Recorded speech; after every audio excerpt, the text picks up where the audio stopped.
Satu ketika saya dengar kesaksiannya Pak Yusuf Roni.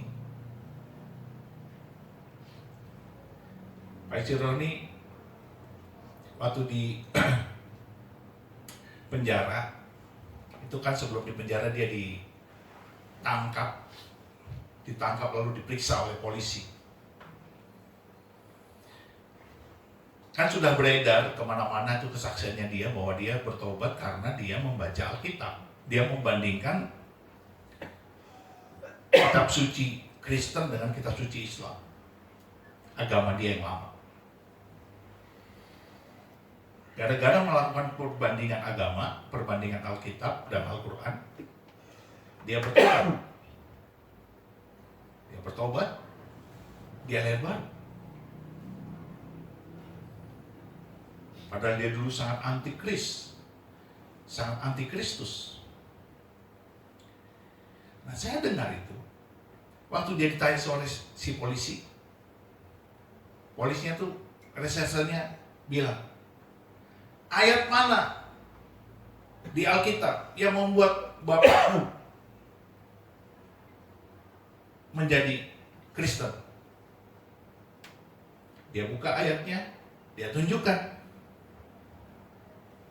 Lalu dia baca, si polisi itu baca. Jadi kamu baca ini, lalu kamu bertobat, kata polisi itu. Iya. Lalu polisi itu baca. Waktu polisi itu baca, dia baca itu ayat. Selesai baca, terus dia bilang dengan sombongnya, lihat, saya tidak menjadi Kristen. Kamu lihat, saya tidak menjadi Kristen. Tetap saya menjadi Muslim. Mana? Kamu pembohong, kamu penipu. Nggak ada itu. Ini kan sama. Ketika Yesus berkata, ya Aba, ampunilah mereka, sebab mereka tidak tahu apa yang mereka perbuat. Ini kan ada yang sebelah kiri penjahatnya, dan ada yang sebelah kanan. Yang sebelah kanan mendengar itu, mengalami pertobatan. Yang sebelah kiri juga pasti mendengar, tidak mengalami, tidak ada perubahan. Jadi ketika dikembalikan itu dengan pengahnya si polisi itu kepada Pak Yusuf Roni, Pak Yusuf Roni bilang apa? Karena Bapak tidak dipilih, saya dipilih. Wow, itu jawaban yang keren banget. Tetapi dipilih ataupun tidak dipilih, kan ada satu yang disebut kehendak bebas. Kita harus memilih neraka atau surga, Yesus atau setan. Itu kehendak bebas kita. Tuhan tidak memaksa. Apa Yesus di saat itu lalu dia mengojok-ojok yang di sebelah kanan, ayo bertobat kamu. Kamu ini mau mati nih, ayo segera bertobat. Iya kan? Kadang-kadang kita ampuh kan mendoakan orang yang mau mati. Mau masuk surga enggak? Kita suka begitu terhadap orang-orang yang mau mati. Penginjilan efektif. Ya kan? Mau masuk surga enggak? Nah, ya orang kan ditantang begitu, takut. Namanya setiap orang pasti takut mati kalau belum ketemu Yesus. Tapi Yesus tidak begitu. Dia diam, lalu dia berdoa. Doanya didengar oleh si penjahat ini yang sebelah kanan. Keren apa tidak?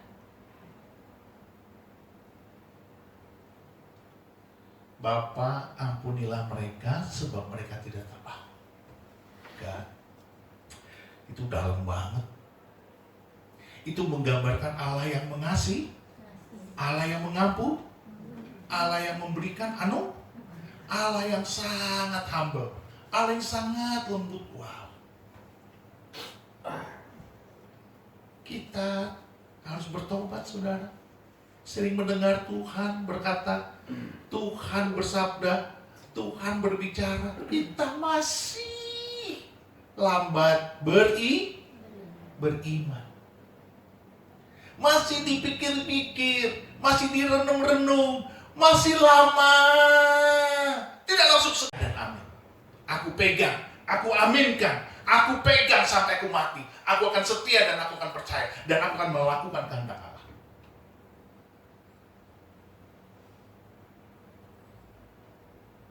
Saudara, kita semua ini yang sudah beribadah di sini, kita pasti dipilih Tuhan. Tapi masalahnya, janganlah engkau menggunakan semua anugerah kasih karunia yang Tuhan limpahkan kepada kita dengan berlimpah-limpah. Sangat berlimpah-limpah ini.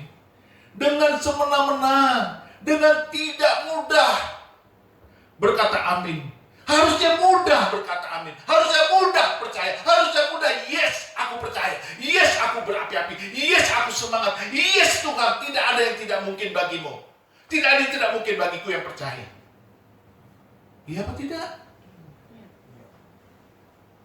Sekarang gara-gara seorang pendeta besar ribut soal persepuluhan, ada banyak orang yang sakit hati kepada gereja dan kepada pendeta-pendeta, berlomba-lomba tidak memberikan persepuluhan. Itu membuktikan kita sedang digocok oleh iblis. Saudara memberi atau tidak memberi persepuluhan, itu bukan urusanmu. Itu bukan urusanmu. Kenapa? Tuhan kita kaya. Kamu memberi atau tidak memberi, Tuhan tidak akan miskin. Tetapi ketika kau memberi atau tidak memberi, itu menunjukkan engkau mempunyai iman atau tidak. Engkau mempunyai kasih atau tidak. Engkau mempunyai pengharapan atau tidak. Kan tinggal tiga itu. Iman, pengharapan, dan kasih. Kalau engkau memberi, engkau beriman, engkau pasti diberkati. Kalau engkau memberi, itu membuktikan engkau mengasihi Allah dan pelayanan Tuhan. Kalau engkau memberi, engkau mempunyai pengharapan bahwa ini berguna untuk sesama, untuk manusia, untuk Tuhan, untuk melakukan penginjilan, untuk melakukan diakonia, untuk melakukan pekerjaan-pekerjaan Tuhan. Betul atau tidak? Jadi ketika saya melihat orang-orang yang begitu mudah sakit hati dengan soal persepuluhan, saya berkata, kalau kamu tidak mau memberi, tidak usah memberi. Karena kau memberi tanpa iman, kau juga tidak diberkati. Toh Tuhan tidak memaksa ketika dia disalib. Dia tidak memaksa orang di kiri kanannya dia bertobat. Tidak. Itu pilihanmu. Ada kehendak dan kehendak bebas itu engkau serahkan kepada Tuhan, atau tetap engkau pegang sendiri dan kau gunakan dengan seegoismu. Tetapi kalau engkau seperti yang di sebelah kanan, dia bertobat, dia serahkan kehendak bebasnya kepada Tuhan, dan dia bilang apa? Ini keren. Dia bilang begini, Tuhan, ingatlah akan aku kalau kau datang sebagai raja. Wow. Itu dari mana kata-kata itu? Dia bilang, Yesus, ingatlah akan aku kalau kau datang sebagai. Jadi dia sudah mengakui detik itu juga Yesus adalah raja segala raja, dan dia percaya sesudah kematian ada Karena apa? Karena dia bilang, kalau kau datang sebagai raja, berarti dia percaya Yesus akan Gila banget itu ayat. Membuat saya tercengang-cengang, terbengong-bengong. Ini orang penjahat 100%, saudaraku. Bukan orang baik seperti kita. Bukan orang benar yang sudah ditebus. Belum, saudaraku. Tapi begitu dia bilang, Tuhan, Yesus, ingatlah akan aku kalau kau datang sebagai. Wow. Hanya orang Majus yang dari Mesopotamia di Irak sekarang datang menyembah Yesus dan mengakui Yesus bayi itu sebagai hanya orang-orang Majus, para Majus, dengan membawa kemenyan, mur, dan emas. Mengakui Yesus sebagai Raja. Tetapi ini di akhir kematian Yesus. Jadi saudara lihat, di awal kedatangan Yesus, ada orang yang mengakui dia sebagai Raja. Dan di akhir kematian Yesus, ada orang yang mengakui dia juga sebagai Raja. Dan hebatnya apa? Ingatlah kalau kau datang kembali. Berarti dia percaya Yesus akan datang kedua kali. Keren banget saudara. Itu dari mana datangnya itu? Kalimat itu. Saudara pernah dapat nggak kata-kata dari Tuhan? Ketika Petrus, saudaraku, ditanya Yesus, menurutmu siapakah aku ini? Ada yang bilang, murid-muridnya, oh engkau nabi akan datang. Engkau Elia yang akan datang. Engkau Yohanes Pembaptis sudah bangkit. Tapi Petrus, menurutmu siapa aku ini? Engkau adalah Mesias, anak Allah yang hidup. Wah, itu kalimat keren banget. Itu kalau bukan dari surga, dari siapa? Yesus bilang apa? Simon Petrus, bukan engkau yang berkata-kata itu. Tapi Bapakku yang di sorga. Ini sama. Ketika dia berkata-kata, Tuhan, ingatlah akan aku kalau kau datang sebagai Raja. Wah. Kita aja mungkin yang di sini, yang sudah bertobat dan mengaku lahir baru, yang kadang-kadang iman kita lamban banget gitu loh, ya kan? Belum tentu di pikiran kita merindukan Tuhan segera datang sebagai Raja. Betul tidak? Kalau yang banyak masalah, pengen cepat-cepat meninggal. Supaya apa? Hilang semua kesusahannya dan penderitaannya. Tapi jarang sekali kita yang ingin Yesus datang segera kembali sebagai Raja. Jarang banget. Tuhan datanglah, Maranatha datanglah. Jarang sekali. Kita maunya Yesus datang menjemput kita masuk ke dalam peti mati. Karena banyak masalah dan penyakit. Mungkin juga utang. Tapi anak Tuhan tidak boleh berutang. Sebelum engkau dipanggil Tuhan, selesaikanlah utangmu. Tapi lepaskanlah piutangmu. Jadi piutangmu ya udah ikhlaskan. Tapi utang segeralah lunasi. Kan begitu. Tapi kita harus berhenti menjadi orang yang lamban beriman. Ini problem. Sangat amat dikecam, dicela Tuhan. Karena apa? Karena Yesus waktu pergi ke Emmaus, murid-murid, ada 2 orang murid pergi ke Emmaus. Lalu mereka bercakap-cakap tentang Yesus yang mati. Bilang apa? Tiba-tiba di situ Yesus datang dan menceritakan tentang seluruh isi Alkitab. Perjanjian lama, nubuatan-nubuatan para nabi dan perjanjian baru. Lalu ketika dia mengatakan itu, mereka bergelora hatinya. Tapi Yesus bilang apa? Hai, betapa lambannya hatimu. Saudara, kita ini sudah dikotbahin di ruang ber-AC, dikasih duduk manis, ya kan? Pujian penyembahannya keren, hadirat Tuhan keren. Masih lamban juga beriman. Betapa kita ini ampun. Saya cuma bisa bilang, Tuhan, ampunilah mereka, sebab mereka tidak tahu apa yang mereka perbuat. Bukan di sini, di tempat lain. Karena kalau saya bilang di sini nanti tersinggung, marah Pak Pendeta ini, gembala ini cemana ini. Saudara, kita lihat Ya. Apa Yesus bilang? Ayat 43. Kata Yesus kepadanya, aku berkata kepadamu, sesungguhnya hari ini juga engkau akan ada bersama-sama dengan aku di dalam hari ini. Padahal dia beriman nanti kalau Yesus dan dia sudah mati, lalu Yesus bangkit, lalu nanti Yesus datang kembali kedua kalinya sebagai Raja. Dia mengharapkannya nanti. Tapi hari itu juga Yesus yang penuh kasih, Yesus yang penuh kelemah lembutan, kebaikan dan anugerah itu mengatakannya apa? Hari ini juga. Karena enggak, saudara? Jadi Tuhan, kita itu apakah Tuhan yang suka menunda-nunda pertobatan? Tidak. Jadi di sini siapa yang bertobat segera ini? Langsung imannya berapi-api ini.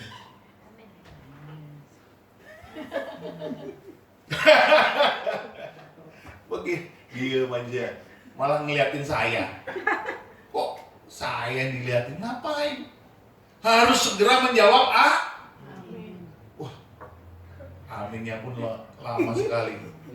Kalau nggak dibilang dipancing nah, Bapak terlambat. Tadi belum jawab. Saudara, percaya nggak? Tuhan tuh nggak pernah menunda? Nggak pernah. Yang membuat kita tertunda karena apa? Iman kita lamban. Bukan lambat, lamban. Lamban itu karakter.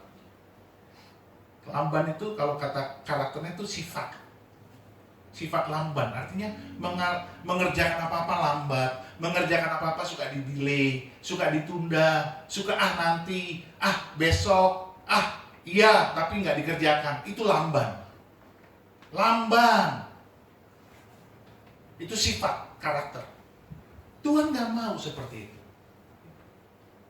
Saudara, jangan sampai kita kalah dari penjahat ini, orang terkutuk ini. Tetapi sesungguhnya kita nggak lebih baik dari dia, betul tidak? Tidak lebih baik. Kalau kita tidak lebih baik, lalu kenapa kita menjadi kok sepertinya kita lebih baik? Harusnya kita malu.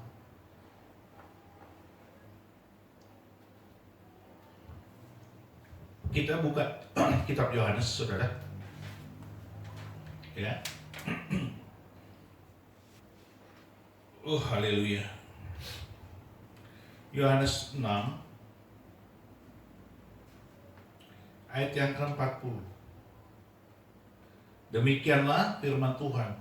Sebab inilah kehendak Bapa-Ku, yaitu supaya setiap orang yang melihat Anak dan yang percaya kepadanya beroleh hidup yang kekal, dan supaya Aku membangkitkannya pada akhir zaman. Jadi dari mana si penjahat itu bisa percaya sedemikian hebat dan dia yakin akan bangkit? Dari mana? Dari mana ilham itu? Kata-kata penuh dengan iman itu muncul. Tuhan, ingatlah akan Aku kalau Kau datang sebagai raja. Dari mana dia? Saudara, ini masalah hati yang cepat tanggap, yang tidak lamban. Tidak lamban percaya. Segera. Itu orang yang seperti itu.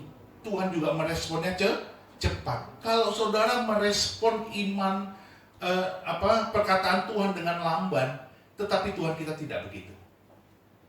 Ini kan sama saja begini. Saudara, coba saudara memerintahkan sesuatu minta tolonglah kepada seseorang melakukan A, B, C, dan D. Ketika dia mengerjakannya dengan berlambat-lambat, saudara kesal nggak? Kadang-kadang kita aja kirim chat, kirim WA, diresponnya lambat, kita kesal. Tapi Tuhan kita, walaupun merespon dia lambat, Tuhan gak pernah kesal. Tuhan gak pernah kesal. Karena dia penuh kasih. Tetapi kita akan menjadi rugi karena iman kita yang lamban, slow respon, begitu, itu akan merugikan hidup kita sendiri. Pertolongan Tuhan jadi lambat, ya kan? Kehendak Allah jadi tertunda. Kita sangat sering berbuat pelanggaran-pelanggaran karena kita sudah melanggar kehendak Allah. Kita mematahkan kehendak Allah.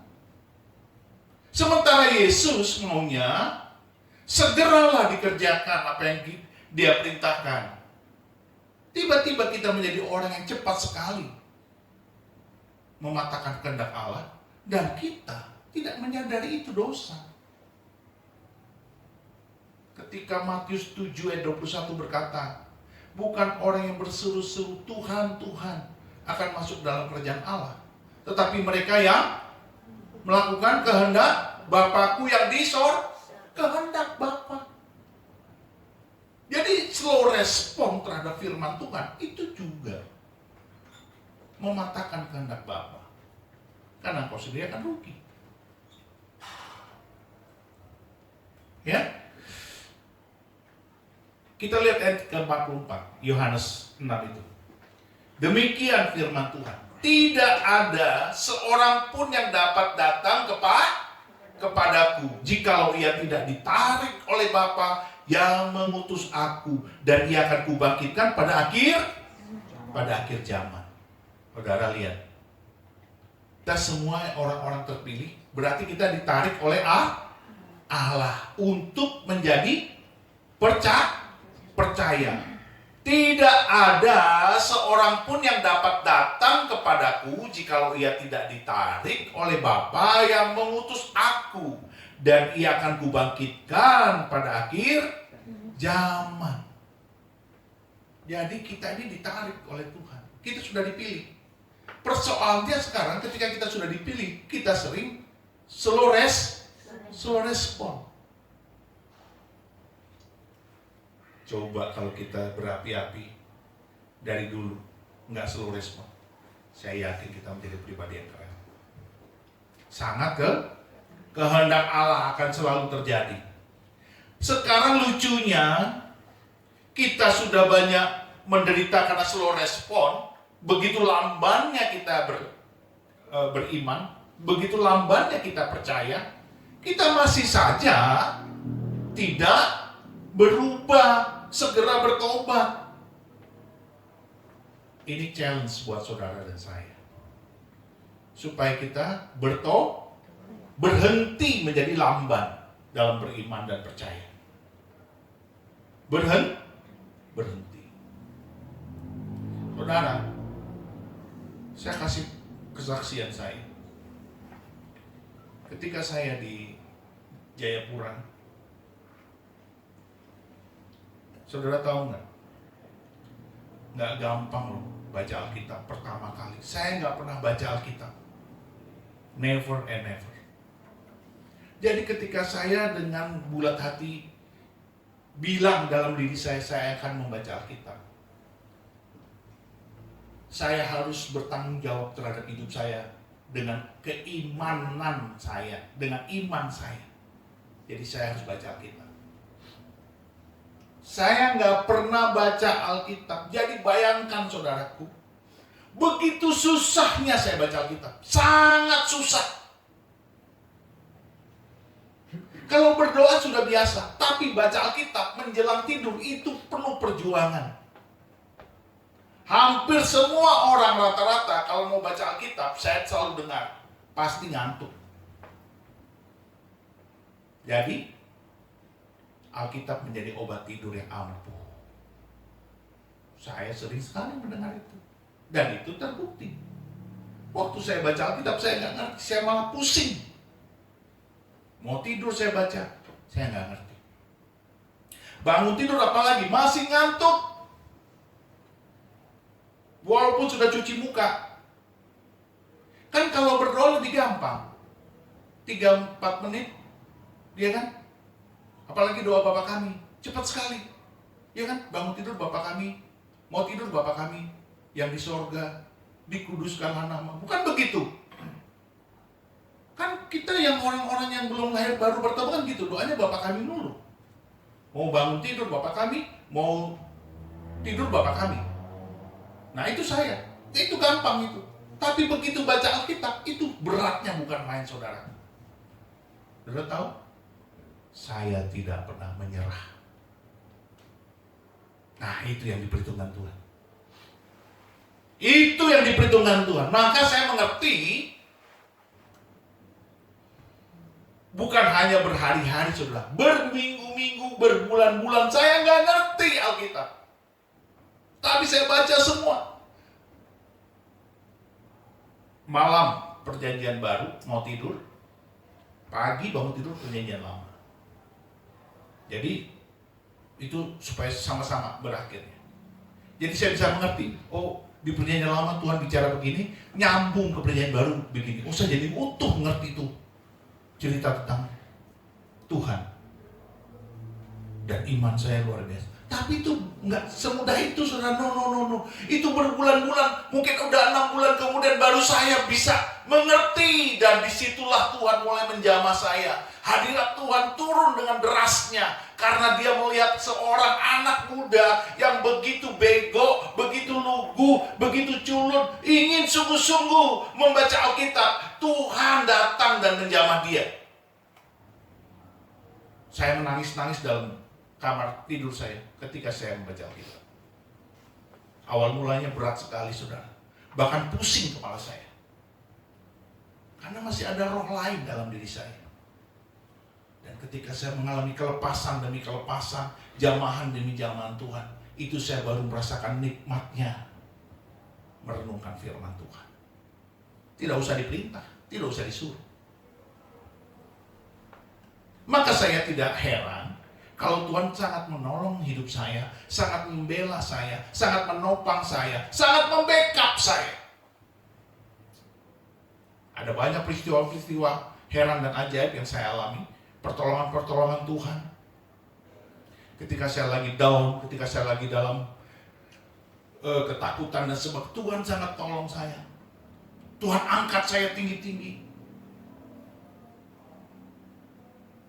Jadi kalau sekarang masih ada kita yang slow respon, lamban dalam beriman, saya bilang mohon maaf, engkau belum ketemu Tuhan. Engkau harus belajar dari penjahat di sebelah kanan Yesus. Dan engkau harus berkata, Tuhan, ampunilah aku, karena aku tidak tahu apa yang telah aku perbuat. Mari kita pakai berdiri.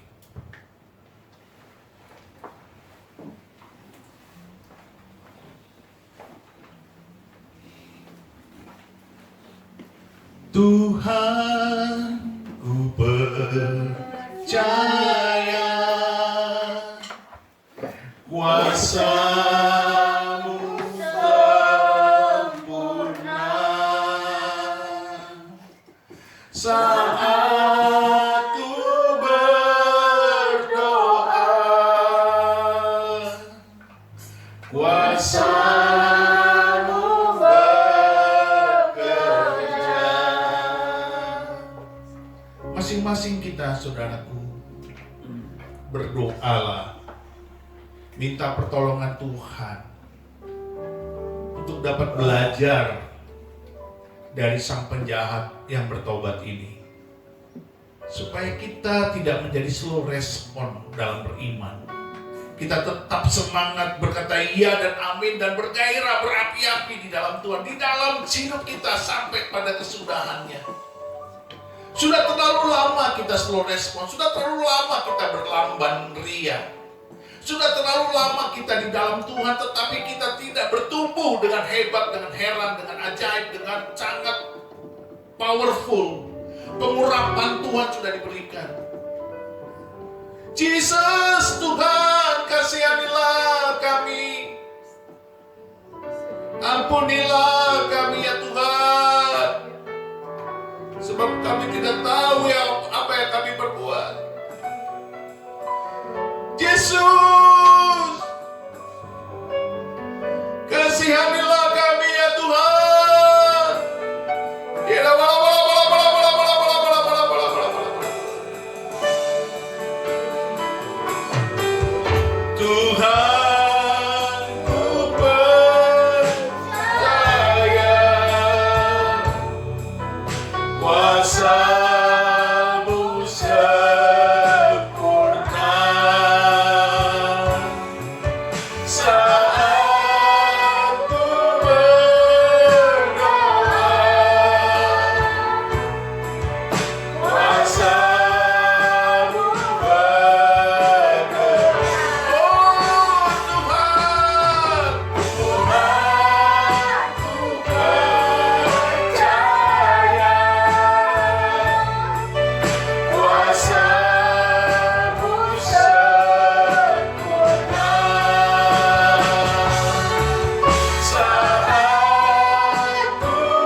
tangan kananmu di dadamu.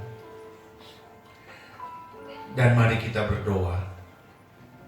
Bapa, di dalam nama Yesus, kami taruh tangan kami di dada kami sebagai tanda pertobatan. Tuhan yang mengasihi kami, Tuhan yang mengampuni kami, Tuhan yang membela, menopang, membackup kami. Kasihanilah kami, ampunilah kami, sebab kami tidak tahu apa yang telah kami perbuat, tidak mengerti kenapa kami begini.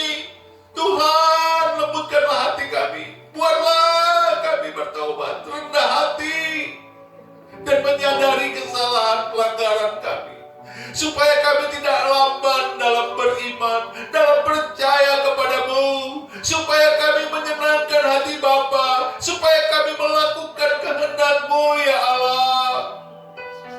Tuhan, kasihanilah kami, ampunilah kami, Tuhan. Yesus, Yesus, Yesus. Kami merindukan Tuhan datang sebagai Raja, memerintah di tempat ini, kembali bersama-sama kami. Datanglah Tuhan, datanglah Maranatha, ya Yesus. Yesus, Yesus, kasihanilah kami, ampunilah kami. Di dalam nama Yesus, terjadilah pertobatan, jamahan kasih, pemulihan hati, pembalikan keadaan, kesegaran jiwani, kesegaran rohani, kebugaran jasmani, keberkatan materi, di dalam nama Yesus. Tuhan yang mengasihi, Tuhan yang memberkati, Tuhan yang mengampuni, Tuhan yang memulihkan. Di dalam nama Yesus, terjadilah dalam hidup kami. Belas kasihan Tuhan memberkati kami. Belas kasihan Tuhan